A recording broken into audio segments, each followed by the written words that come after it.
Yes, good evening, everybody. We are welcome to class once again. So yesterday we talked about cash models and we talked about the Miller-Orr and the Baumol model, and both were telling us the need for us to keep cash at certain level. And because of that topic, based on that background knowledge, hence we'll be looking at the need for investment, because when you have excess money, yesterday we said there will be need for you to invest. So our syllabus haven't talked about all this. We want us to look at short-term investments. Short-term investments. If you follow your syllabus tenaciously, you will discover that after all we discussed yesterday, we are to look at short-term investments.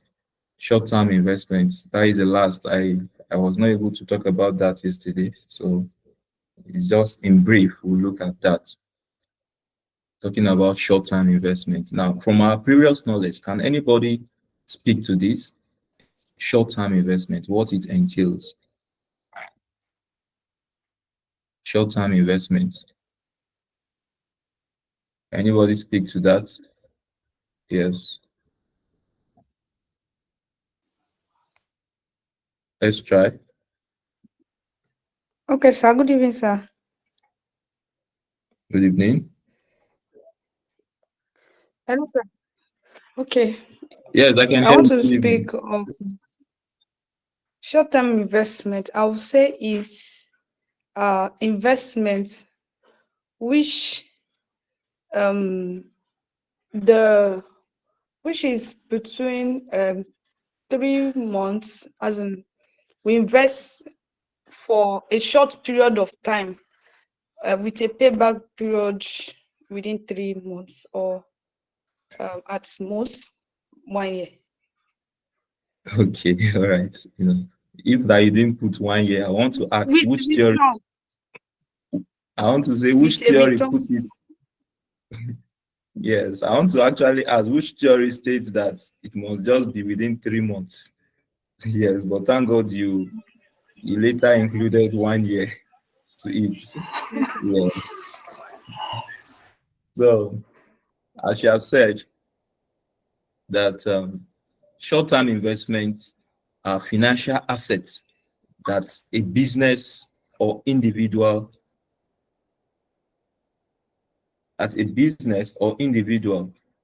holds for a brief period, and mostly less than a year. So, with the goal of earning quick returns or preserving what liquidity.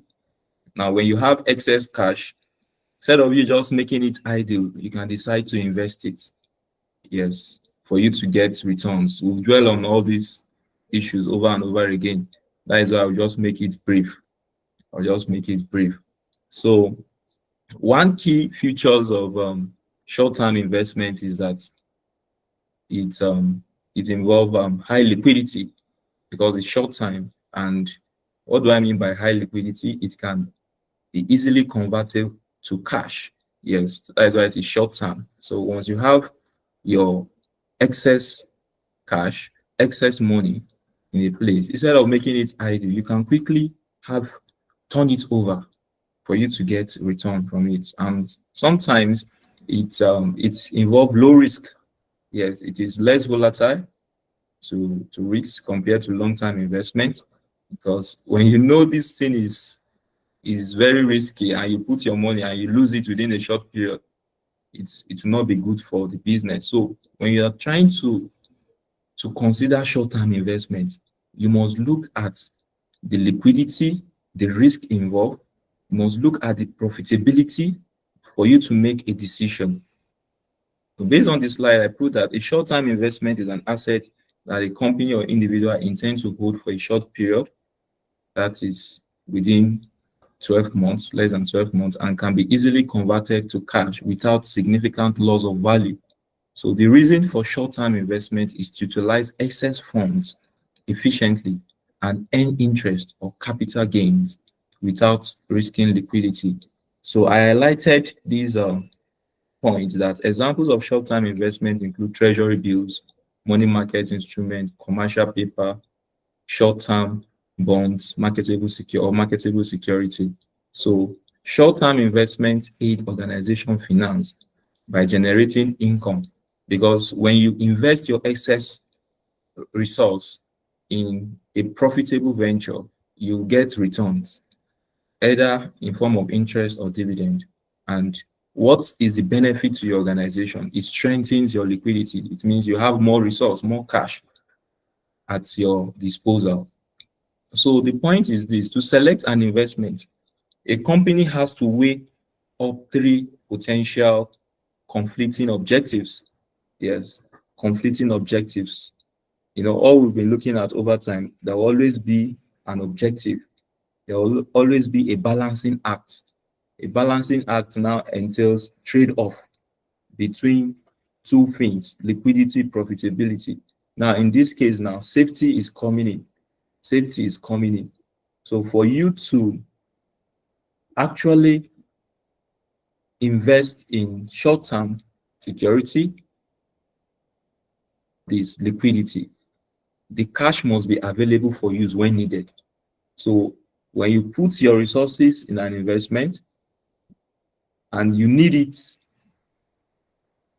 immediately, you must be able to access it without any delay, without any delay. And also you must ensure that the risk associated with that investment is very low, or more rather, there should be no risk attached to it. And some of the investment that have no risk attached to them are government securities. So also, you must look at the issue of profitability. The issue of profitability, that is the investments you're trying to put in your excess cash, you haven't subject it to the above liquidity and safety issues. You must also look at the returns, the possible returns, even after tax. Yes, is it beneficial? Will it improve your your your profit, your overall profit as an organization? So these are three items that you have to look into when you're trying to invest in short-term security. Your liquidity, you must try to balance it. Your safety, these two are very important. The safety of your investment, and also the profitability. So you must try to strike a balance between these these items. You must try to strike a balance between these items for you to make a profitable or a good decision in terms of short-term investment. So short-term investment can be you putting your fund in an organization, lending someone. In return, the person will pay you with interest. So within few months, but not more than 1 year. So also we have short-term borrowing. Short-term borrowing. This is not in the syllabus, but I think it's very important to talk about it. Is in one of the study material that I'm using as a guide. So that is why I decided to bring it in. And so the short-term borrowing entails raising funds for immediate needs or working capital by borrowing for a short period, just the reverse of the investments we talked about. And short-term borrowing is required where there is need to cover cash shortages of finance operations, such as inventory purchases or account receivables. So example of short-term borrowing include bank overdraft, trade credit from suppliers, short-term loans. You can see all these are short-term or money you can get within short term and you have to pay back within a short period of time likewise. So short-term borrowing creates a liability that must be repaid with interest or fees. And this affects your cash outflow. It affects your cash outflow because definitely you are indebted. And as you get indebted, once you are paying back that money, you have to pay with certain percentage of interest. Yes, because you won't just pay the principal.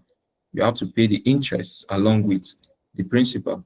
So it affects the overall cash you have in your organization. So example of short-term borrowings include bank overdraft, trade credits, loan from bank, and the rest of it. They are examples of short-term borrowing. Now the question is this: when you borrow from bank, how do you pay back? How do you pay back? Maybe you borrow um, within for a period of 6 months. How do we how do you pay back? Let me get some ideas from us. Yes. Okay, Pastor Pe, let me try. It's going to be the principal amount borrowed multiplied by the rate agreed on. If it's 10%, that will be 10 over 100. If it's held for 6 months, it's going to be, if they are calculating based on months, it's going to be 6 over 12. Multiply by Okay. 6 over 12. Okay, very fine. Yes, that is it.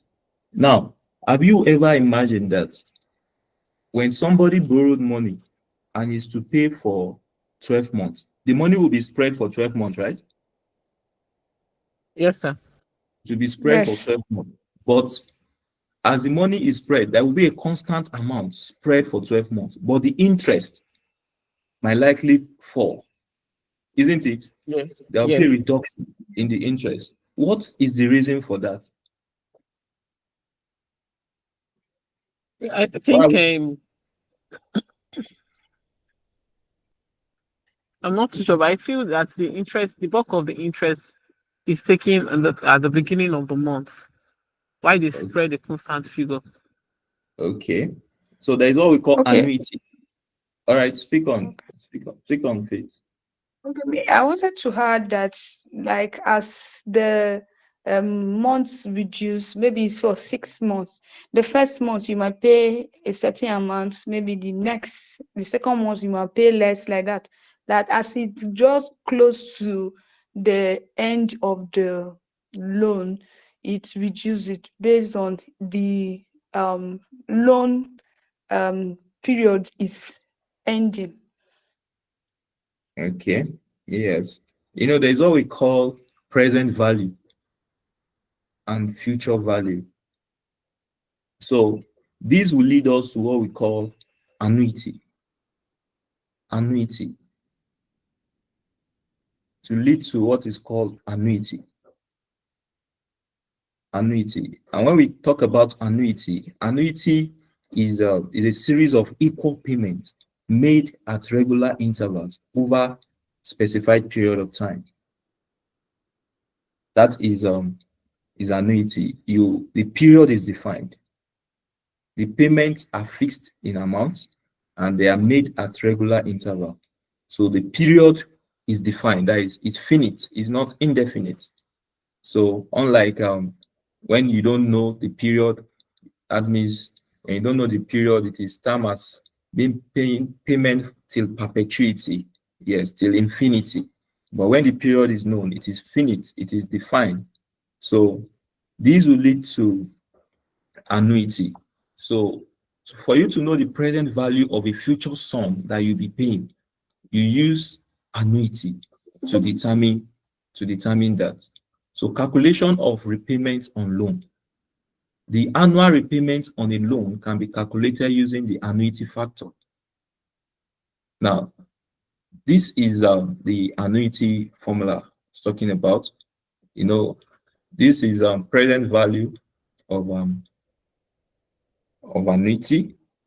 Yes, present value of a future sum that you'll be collecting. If you want to, because of inflation, you understand, we use this.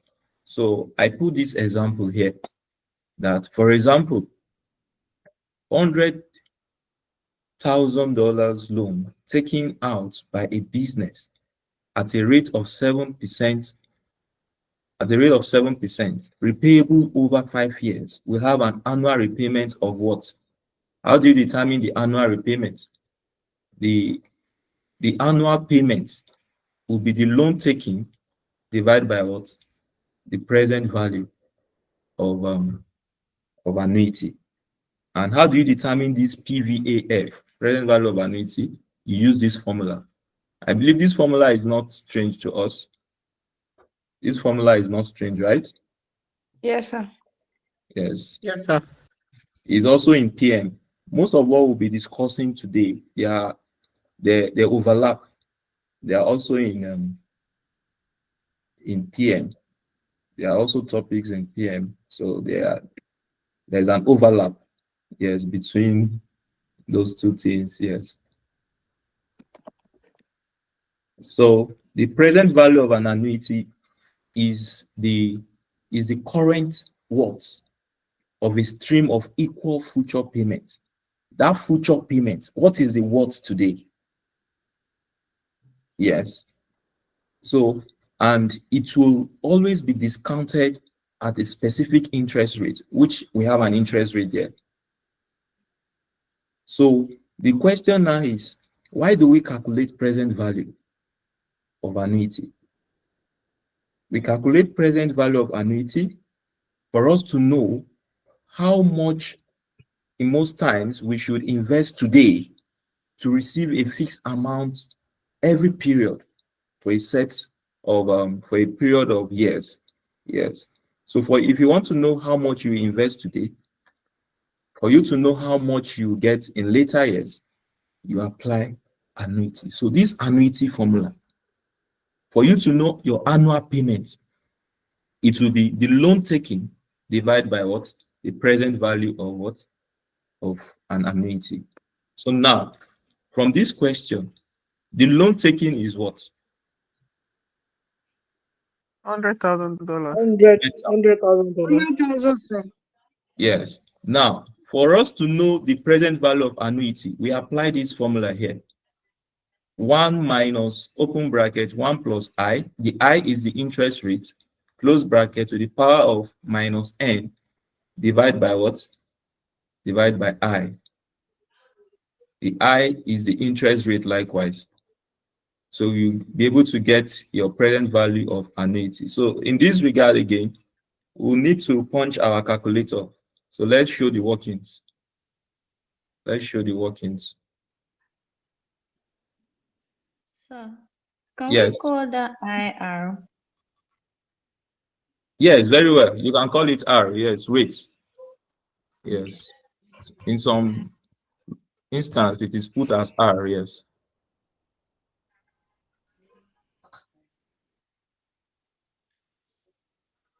So for you to get the annual payments, what will you do to get the annual payment? We need to substitute and work on this formula. The 1 minus 1 plus I, the value of I in the question is what? Or R is what? 7%. 7%.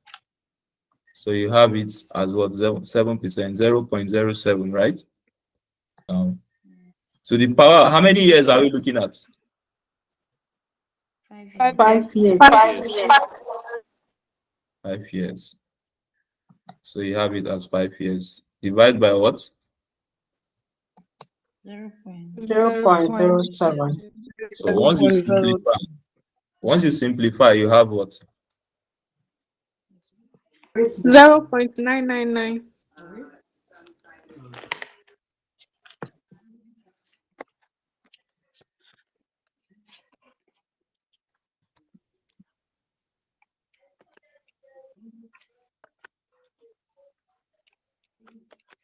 This will be 1.07 to the power of 5. Divide by what? 0.07, right? Yes. So 1.07 to the power of 5 will give you what?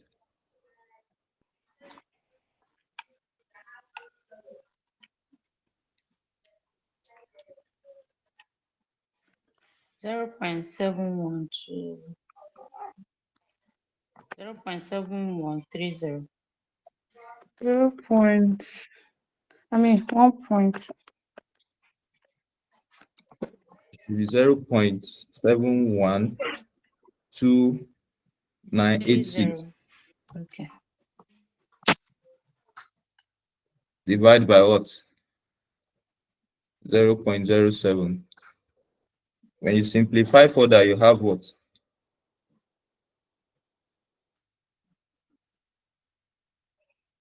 When you simplify further, you have what?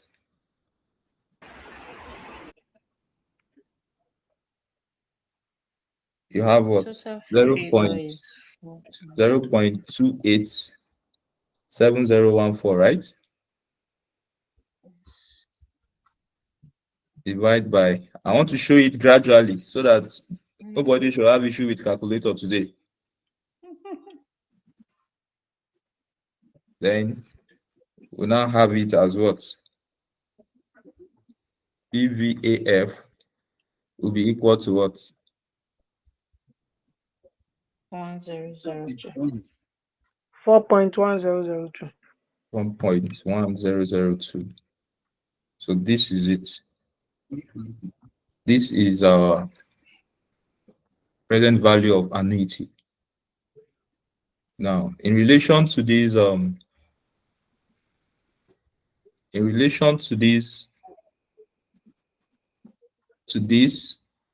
where did we show it here? Yes, annual payments. Annual payments will now be what? The annual payments will now be what? I'm taking the present value of 100 million over 100. So 100 divided by what? 4.1002. The result will be what?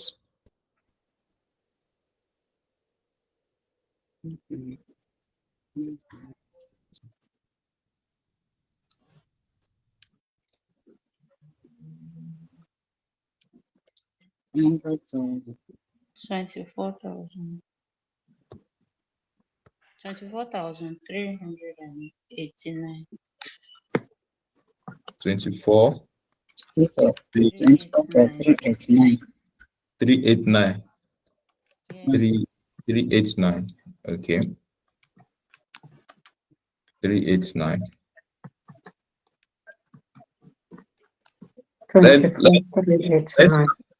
Let's just approximate it to 390. Let's approximate it in that order. So this is what you have to pay, the annual payment. This will be the annual payment, the constant annual payment. Sir, excuse me, please. Is that Sir, I can't see 100,000 your or screen. 100? 100,000. It's 100. Please, sir, is it 100,000 my or network? I 100? can't see your screen. 100,000. 100,000. If it's 100,000, that the figure is wrong. Are you sure?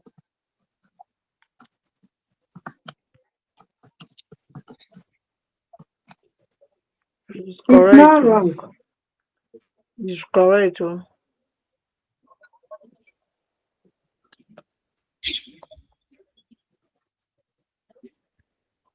It's correct. Sorry, it's correct. It's 4 point. Sorry, please. Uh-huh. It's correct. Sorry, please. It's okay. Thank you. So from this point now, this is the annual payment. You can show your amortization table to see your interest. Yes. And then see when you will liquidate. Yes. When we prepare our amortization table, we should have 0 at the 5th year, at the end of the 5th year, to show the spread of the payment. To show the spread of the payment. So we can show that, as I've said, I'm not planning to show this because there are some things we need to talk about before, but I discover is what we can still do it instead of procrastinating. Let's treat these under this topic. Let's treat these under this so that we can show our amortization table. So it's not a So please, can I see the previous calculation on the annuity? I just want to compare my answer.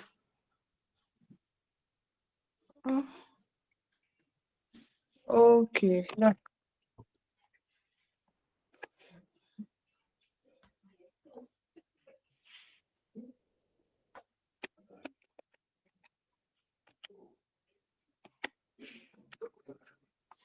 so we can have it amortization table.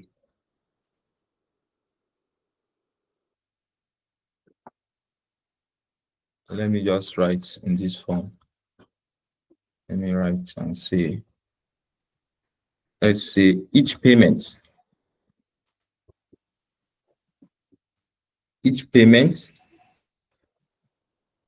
can be split between repayment of capital and interest. Between repayment of capital and interest. So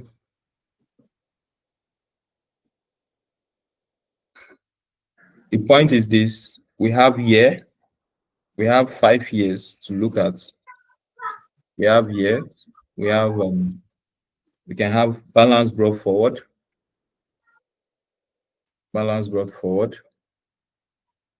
and also the interest. The interest rate is what from the question? 7%. 7%. The annual payment. The annual payments. And Then we can have our balance 4,300. carry forward. So year one. What is happening in year one? What will be the balance we have in year one? The year one balance. 100,000. That was the year we started, right? We obtained the loan. So Yes, we'll sir. have it at 100,000. The interest will be what? Interest on 100,000. 7.5% of 100,000 will give you what? Is it 7.5 or 7%? 7%. 7,000. So the annual payment as computed is what? 24,390. 24,000. So what will now be your balance carried forward? It will be your balance brought forward plus interest minus annual payment.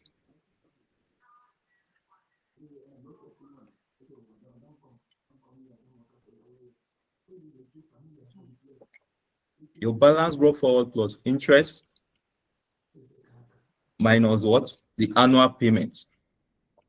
Amen. Your balance carried Forward will be 82,610. 82,610.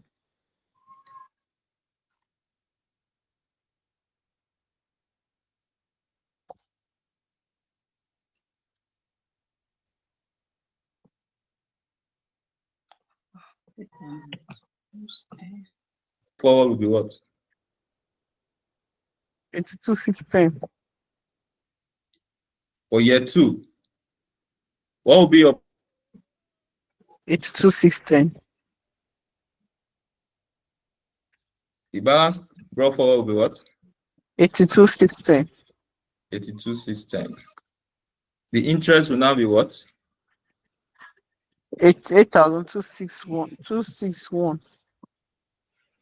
The interest? Sorry, no. 7% of 82,610. 82,610. 5782.7. 5782.7. I did a 10%. Okay, let's just approximate to the nearest whole number. 5783. 5783. 5783. The annual payment will be what? Sorry, sir. 24.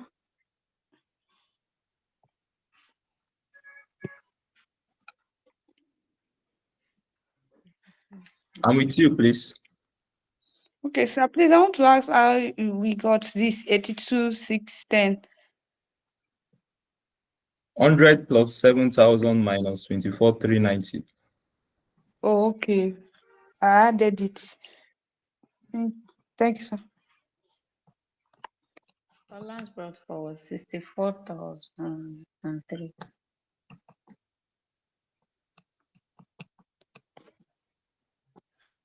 Carry forward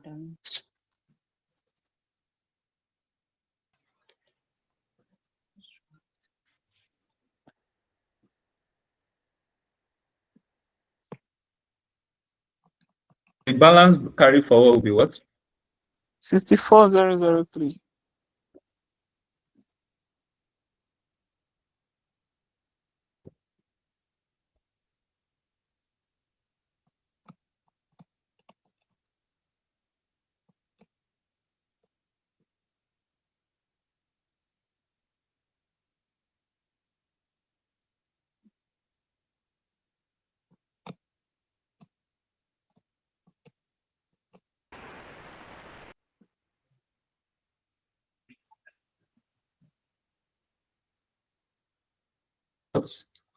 That is this 6403 plus 4480 minus 24,390.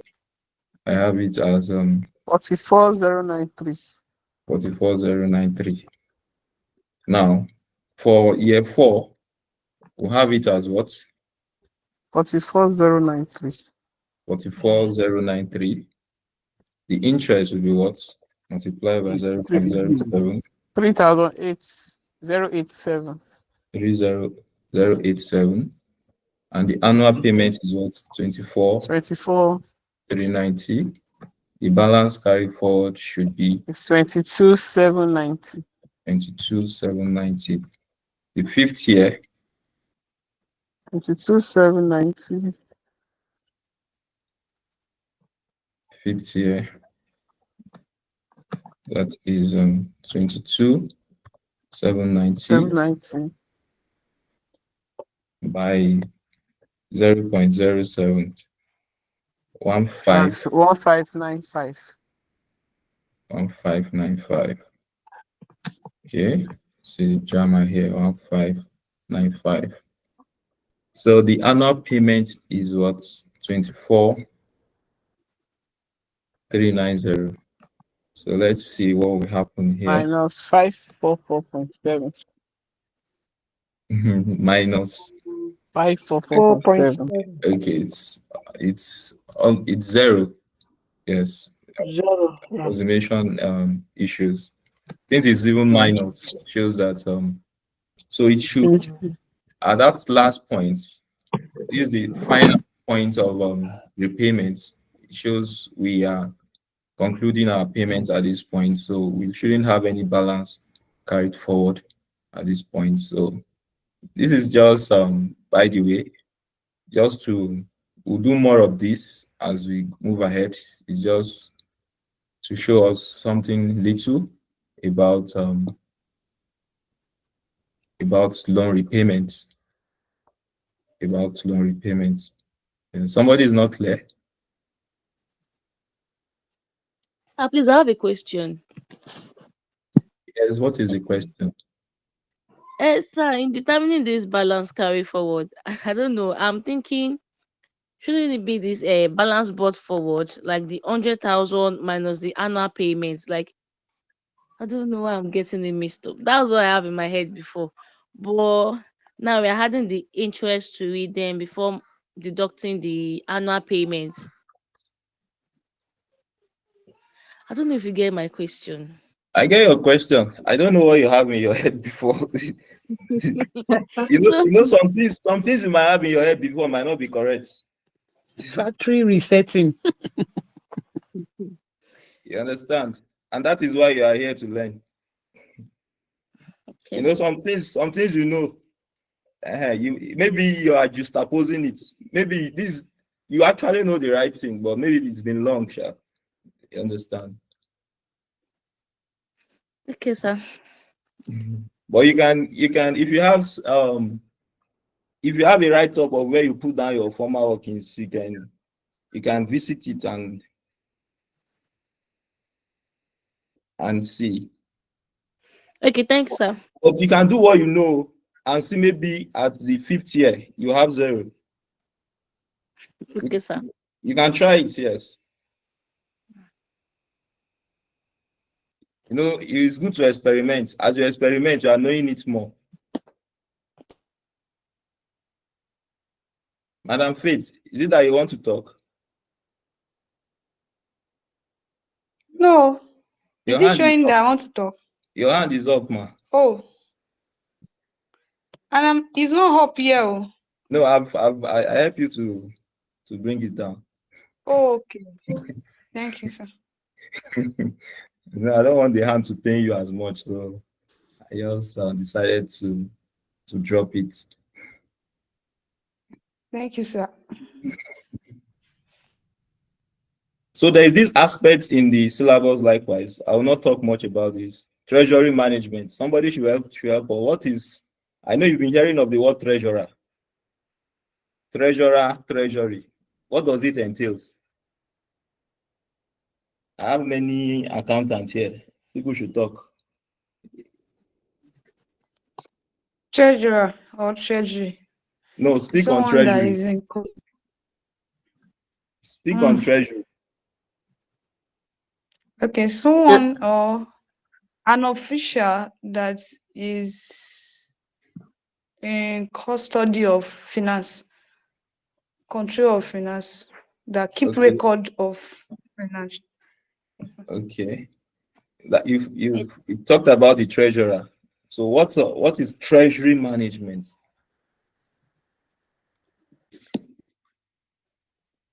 Treasury So management. for let me just try Management of because we finance. have the treasury unit manage the finance, the investments, the risk involved in investments, so, and then availability of cash. Like we just finished doing liquidity. Yes. Yes. Somebody wants to speak again. I heard about 3 voices No, so trying to. I added that keep record of the finance. I don't know if it's correct. So Okay, no, it's fine. If you don't keep record, you won't be able to evaluate risk and know the liquidity and know what to do part time. You won't be able to even manage and give advice. Yeah, so you have to keep record. It's fine. okay, thank you, sir. Yes. And then Yes. they're in charge of the organization, maybe investment in the organization. Okay, yes. You're in charge of investments. So that is treasury management. So in organization, you don't just go to the investment house and say you want to buy security. No, you have to be advised by professionals in the organization. Though I know some boss don't listen to advice anyway. Yes, even when you as a professional is telling them this is it, this is that.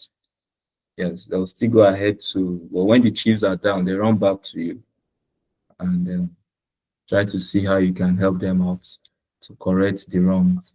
So treasury management refers to a strategic handling of a company's financial resource. Yes. And why are we managing it? To ensure liquidity. To ensure liquidity and also to reduce what? Financial risk. To reduce financial risk and to see how we can maximize returns. Yes.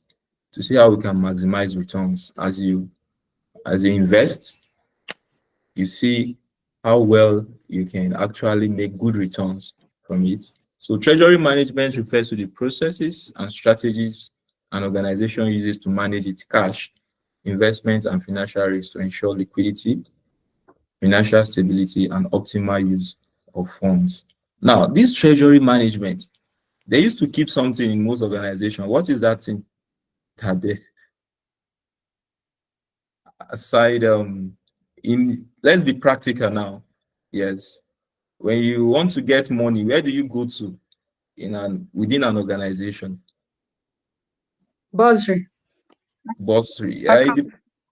Yes, accounts. Account. Yes, Thank accounts. you, Nick. Yes, let me say something. In accounts, there are various units under accounts. There are Yes, sir. various, there are various units Yes. under accounts. Yes, various units under accounts. And treasury is also a unit under it. Yes, in bursary, those in institutions, in institutes, they have bursary. Those in university, their classification might be different from some other this thing, depending on your organogram. So, but I know treasury, they are in charge of cash in most organizations. Yes, where you have their votes, they have their safe, yes, and the rest of it. So, well, I know in government organization they don't keep cash. So,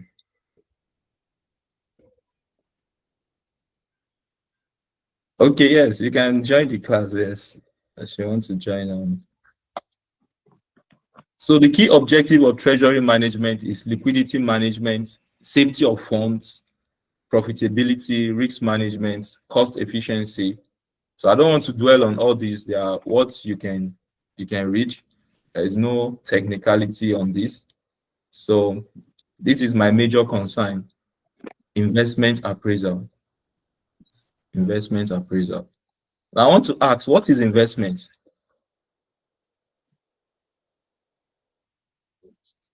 Investment. Investment is engaging your excess finance for a return at a particular period. Yes. Committee, let me use the word committee of your fund. Okay. Yes. Yes. That is investments. Investment appraisal. So yes, when we talk about investment is the act of allocating money or resources into an asset or project with the expectation of generating what future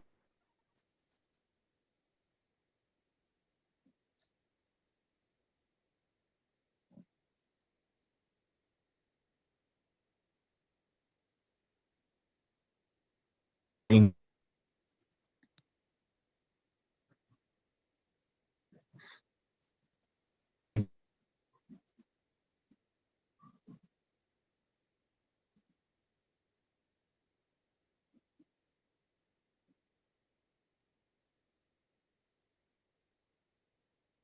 Sorry, can anyone hear me? I can't hear the lecturer again.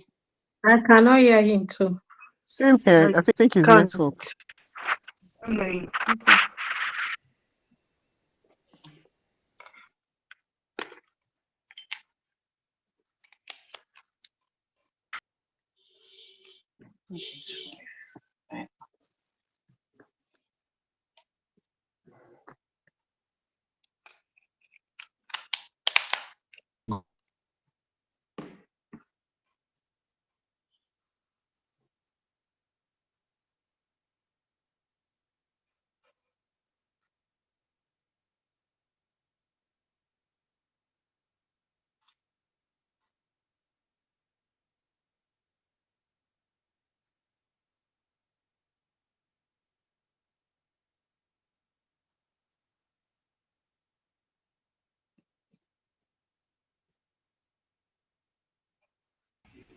Hello.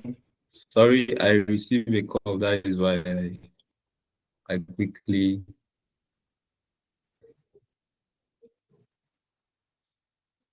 Hello, can you all hear me? Yes, sir. Yes. So Yes, sorry, sir. I received a call, and then I might not be staying long again. They want to use my channel for the bigger class, but there is no problem. Let's see what we can do. So Okay, sir. the investment appraisal. I was talking about investment, that is the act of allocating money or resources into an asset or project So before you allocate your money, there is need for appraisal. There is a need for you to evaluate what you want to put your money into. Is it what it is it worthwhile? So investment appraisal is the process of evaluating and comparing investment opportunities to determine whether they are financially worthwhile. So it helps businesses decide where to allocate capital to achieve the best return while managing risk. That is what appraisal is all about. That is what the investment appraisal is all about. So I put a definition of investment that shareholders supply funds to a company basically to receive return on their investment. When you put your money in Dangote, in Zenith Bank, when when you buy their shares, you are expecting a return as a shareholder. So, and the organization would need to look very well before they invest your fund into a venture that they are planning to invest in. So that is why the appraisal process is very key, is very important before you put in your shareholders' wealth into an investment that will be worthwhile. So procedures involved in identifying possible projects, identification of projects, because you can have option project A, B, C, D, E. So you need to evaluate and see which is beneficial, which is profitable. Yes, in that regard, which is profitable in that regard. So you have to look in that aspect, and also evaluation and appraisal of potential projects. That is, you screen the project, you look at it. How much do I have? Will my finance be able to? Will my finance enable me to invest in this? So you have to screen the project and see what is the lifespan of this project. When will I recoup my fund back? Things of that nature. You have to screen the project. So project screening, you have to get proposals, that each proposal must be deeply evaluated and screened. Yes, because you don't just you ask your various divisional heads to come up with proposal and see what can happen. So, and you must look at your objective as an organization. Does your objective support this line of business? Yes, these are ways you can screen your project, the project you are intending to invest in, and also the project. You must evaluate it to see that is in line with safety rules. So is it compulsory investment in line with safety rules? You must be able to know that. Yes. When you invest, is it legal? Things like that. And also analysis and acceptance. Yes. There should be a format whereby you analyze the project based on certain scorecards, certain parameters, to see if the project is what acceptability and authorization of project too. That is, after the project has been recommended for acceptance, there will be need for authorization. Yes, the authorization will be required at different levels within the company. You know, in some organization, there is threshold. There is what a middle manager can authorize. There is what a senior manager can authorize. There is what a director can authorize. So based on different levels within the organization, there can be authorization based on the type of investment, based on the passive risk, based on the amount of expenditure required. Yes, for example, now an area manager may authorize projects up to 1 million. The managing director might authorize projects up to 5 million. Yes, that is the threshold now based on its level. So there will always be authorization limits. So authorization of projects based on different levels of the directors, the boss in the organization. Then even when it is authorized and the project is being implemented, there will be need for monitoring and review at various points in time. You don't just put your money and go to sleep. No, there is need for you to evaluate and see how you you make good returns out of your money. Now, this is very important. Relevant cash flow for capital investment decision. This is very important.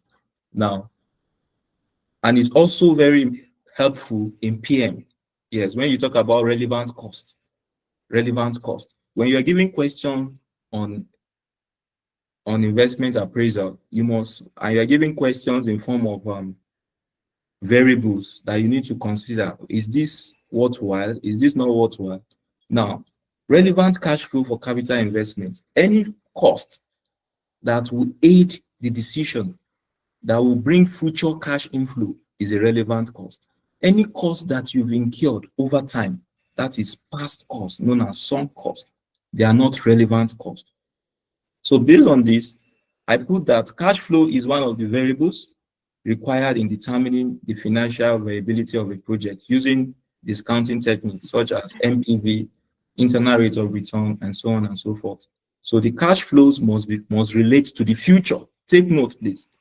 Must relate to the future and directly attributable to the course of action in making the investment decision. So therefore, the following items should be carefully considered in ascertaining the relevant cash flow. One, variable cost. This must be looked into. Variable costs are always relevant costs. They are always relevant costs. They help in the business because the more you want to produce, the more variable costs that you need in your production process. Fixed costs are not relevant costs. Take note. Yes. Except where they are incremental in nature. That's it. They are not relevant, except whereby there is a need for addition based on the decision you want to take at that point in time. Then that addition will now be the relevant cost at that point. Depreciation, amortization, they are not what? Relevant costs. Because they don't involve cash movement. They don't involve cash movement. And also interest. Now, interest is a relevant cost because it's an income that you will get in future. So the essence of discounting is to account for time value of money and in arriving at the appropriate cost of capital use. So interest has been incorporated. Has been incorporated into the cost of the capital. So when we see interest, I earlier said it's relevant. It's not a relevant cost because it has been incorporated at the beginning of the transaction. What will be the whole sum? So it's not a relevant cost. Incremental cash flow. Incremental cash flow is a relevant cost. Yes, because it's increasing based at that point in time. So there will be a cash movement. So it's a relevant cost. Opportunity cost is also a relevant cost. These are costs incurred or revenue lost from diverting existing resources. Yes, from their best use. That is the alternative foregone. So for example now, let me say a technician is paid an annual salary of 500,000, but is now diverted to a work on a new project as a result of the existing sales or as a result of the existing transfer. The sales drop by, let's say, 750. So the opportunity cost of the project, the opportunity cost of the new project will be the 750 that is lost because you've moved an important staff from one department, which is affecting the production, and you are now losing 750. The opportunity cost of moving that staff is what? The loss you are making. So that's loss is a relevant cost. So some costs, they are not relevant. Some costs are not relevant. So I have an example. I will communicate to you on the WhatsApp just now. I'll have to end this class on this platform now. Yes, but I'll communicate us immediately. I'll send a link now, another link to the platform because we have to continue. All right.